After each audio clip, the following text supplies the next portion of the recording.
Assalamualaikum semua. Hari ini, Ustazah Mai akan mengajar Pendidikan Islam tahun 3, tajuk Beriman kepada Kitab. Semua sudah bersedia? Kalau bersedia, mari kita mulakan pembelajaran kita pada hari ini. Okey. Objektif pembelajaran kita pada hari ini adalah murid dapat yang pertama, menyatakan pengertian kitab. Yang kedua, membaca dalil nakli kewajipan beriman kepada kitab. Yang ketiga, menyenaraikan nama-nama kitab. Seterusnya, yang keempat, kesan beriman dengan kitab. Yang kelima, membuktikan keimanan terhadap kitab melalui tindakan dalam kehidupan harian. Okey, itu adalah objektif pembelajaran kita pada hari ini. Ustazah Mai harap semua dapat memenuhi objektif pembelajaran.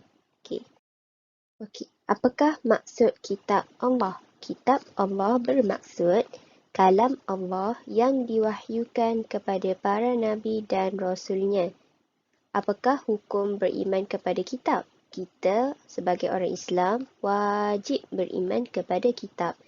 Maksud beriman kepada kitab ni maksudnya kita percaya apa itu kitab. Okey. Seterusnya, kitab Allah mengandungi syariat. Apa maksud syariat? Syariat adalah hukum dan aturan Islam yang Allah berikan kepada manusia seperti akidah, ibadah dan juga akhlak. Maksudnya dalam kitab Allah ni, Allah bagi tahu apa yang perlu dibuat oleh manusia. Seterusnya, petunjuk. Dalam kitab Allah juga mengandungi jalan yang benar dan diredai Allah. Seterusnya, kita akan tengok dalil nakli kewajipan beriman kepada kitab Allah. Dalil nakli ini adalah daripada surah An-Nisa ayat 136. A'udzubillahi minasyaitonirrajim. Kita baca sama-sama ya. Ya ayyuhalladzina aminu billahi wa rasulihi wal kitab. الذي نزل على رسوله والكتاب الذي أنزل من قبل.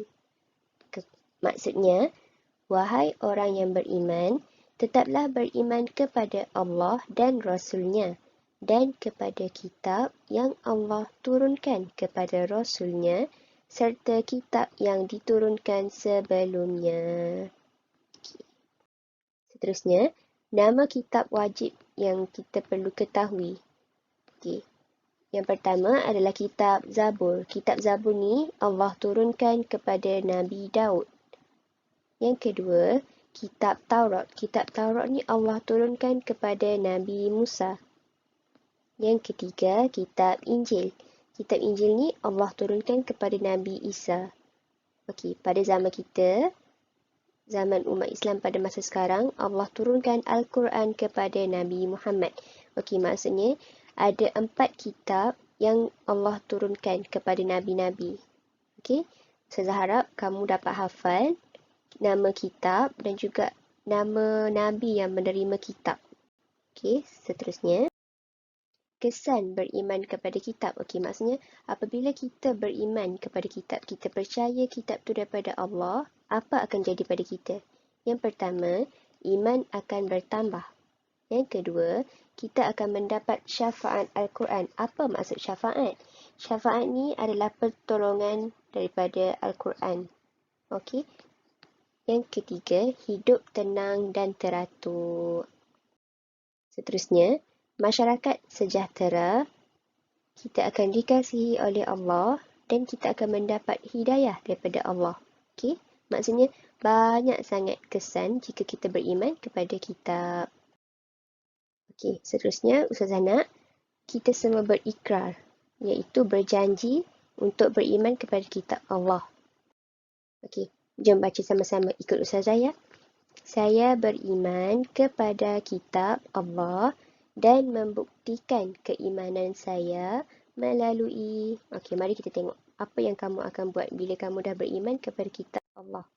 Okey, saya akan, ikut ya, saya akan menunaikan solat 5 waktu. Saya akan menunaikan solat 5 waktu. Yang kedua, Saya akan menjadi seorang yang amanah. Saya akan menjadi seorang yang amanah. Yang ketiga, saya tidak akan berbohong. Yang ketiga, saya tidak berbohong.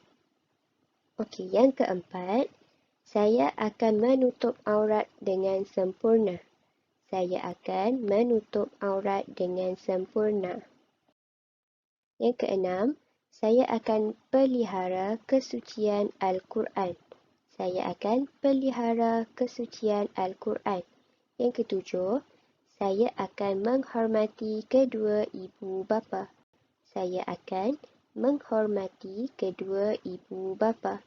Seterusnya yang ke-8, saya akan menunjukkan akhlak yang mulia. Saya akan menunjukkan akhlak yang mulia. Okey, maksud ikrar tadi yang Ustazah suruh kamu buat tu, kamu berikrar. Maksudnya apabila kamu beriman kepada kitab, kamu percaya bahawa kitab tu adalah daripada Allah. Kitab adalah kalam Allah yang diwahyukan kepada Nabi.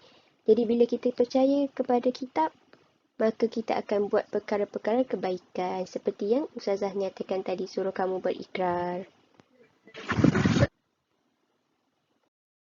Sekian, terima kasih. Jangan lupa hantar tugasan.